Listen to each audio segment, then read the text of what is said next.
अस्सलाम वालेकुम नाजरीन, मैं हूं हुरैन फातिमा और आप देख रहे हैं हिमायती न्यूज HD चैनल।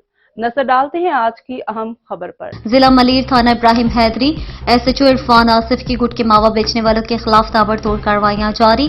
थाना इब्राहिम हैदरी SHO ने जब से थाने का चार्ज संभाला, जुर्म पेशा नासिर की नींद हराम हो गई।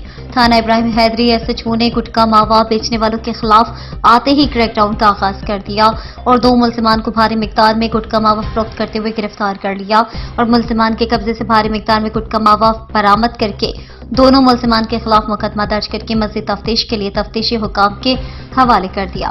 ऐसे ईमानदार अफसरान के खिलाफ माफिया और जुर्म पेशा अफराद हमेशा फेक नंबरों से सोशल मीडिया में इनकी किरदार कशी करते हुए ईमानदार अफसरों को बदनाम और ब्लैकमेल करने की नाकाम कोशिशें करते हैं ताकि वो ईमानदार अफसर जुर्म पेशा नासिर की ब्लैकमेलिंग में आकर इनके खिलाफ कार्रवाइयां न करें और हम अपने जुर्म को जारी रख सकें। मजीद खबरों और अपडेट से बाखबर रहने के लिए देखते रहें हिमायती न्यूज HD चैनल।